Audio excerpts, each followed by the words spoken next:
네, 그래서 이번에 첫 번째로 말씀드리고 싶은 내용은요.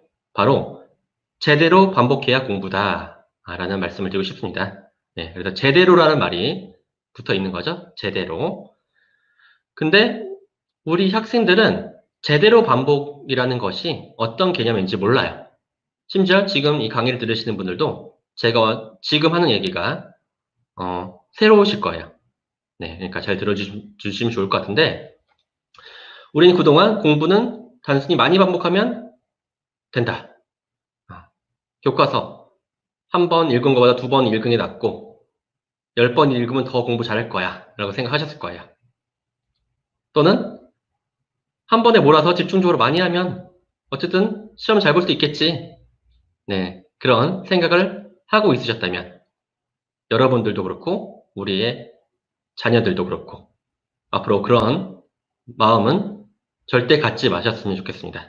네. 근데 이런 방법, 지금까지 우리가 8, 90%의 학생들이 했던 이런 방법, 그게 바로 재학습이란 방식이에요. 재학습. 네. 바로 여러 번 연달아 반복해서 책을 읽는 학습 방법이죠. 네, 그동안 이렇게 공부하지 않으셨나요? 네. 교과서 앉은 자리에서 한 번 읽고, 시험 범위 두 번 읽고, 세 번 읽고, 아, 오늘 세 번이나 읽었네? 공부 많이 했다. 보람 있네? 그렇게 하셨을 거예요. 그렇죠? 우리의 학생들도 그렇게 하고 있을 거고요. 하지만 놀랍게도 많은 실험들에서 워싱턴 대학교를 비롯한 많은 연구들에서 연속적으로 단순히 많이 반복하는 그런 재학습의 방법은 효과적인 학습 방법이 아니라는 게 증명이 됐습니다. 단기적으로는 효과적인 것 같았어. 근데 그렇지가 않다라는 게 밝혀진 거예요. 네. 되게 허무하죠, 그죠? 우리는 앉아서 열심히 공부를 했는데 그게 효과가 없다니. 네. 그래서 이렇게 우리는 과학적인 연구 결과들을 많이 알고 있어야 된다는 거죠. 학습법에 대해서 접근할 때. 따라서 연속적으로 단순히 많이 반복하는 그런 공부는 버리자. 비효율적이다. 네. 효과적인 방법은 뭘까? 어떤 방법으로 반복을 해야 제대로 된 방법일까? 라고 했을 때, 정말 최신 트렌드의 지금 방법들을 알려드리는 건데, 물론, 들으면, 나도 뭐, 어렴풋이 했던 거야. 라고 생각하실 수도 있지만, 네. 이 방법들을, 확실히 원리적으로 이해하시면 훨씬 더 우리 아이들과 우리 애들에게 도움이 되실 겁니다. 네. 그래서 반복은 반복인데 어떻게 반복을 해야 되느냐가 중요하냐면 시간의 간격을 두는 반복이 중요해요. 시간의 간격. 이거는 여러분들도 학습법에 조금이라도 관심이 있으셨다면 헤르만 에빙하우스라는 독일의 심리학자, 네, 기억의 대가 중에 한 명인 에빙하우스의 연구 중에 망각곡선이라는 연구가 있죠. 그렇죠? 네.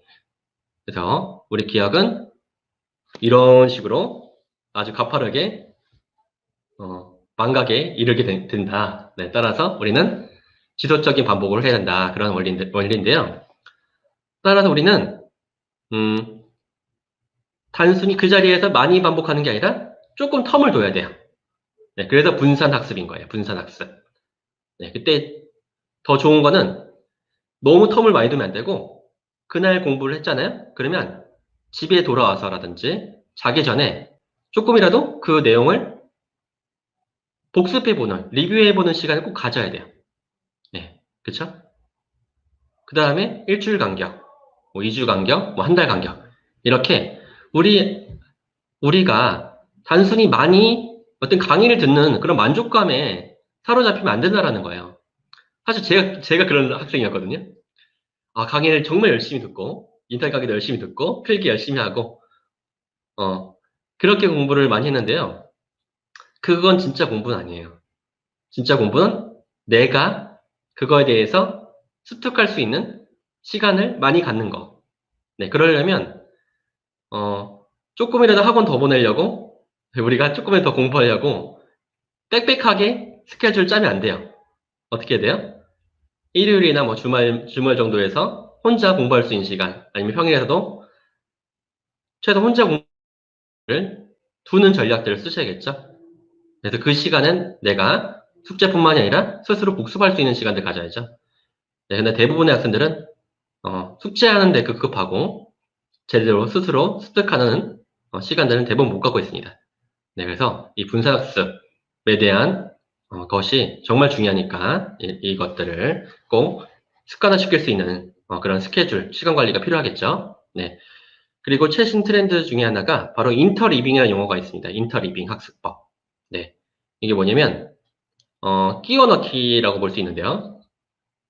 이거는 차근차근 이렇게 어떤 단원에 맞게 학습을 하는 것도 초기에는 괜찮을지 모르겠지만 계속 그런 식으로 하면 우리가 마치 다 알고 있는 것 같은 환상에 빠져 있다라는 거예요. 왜? 눈으로 보면 알 것 같거든.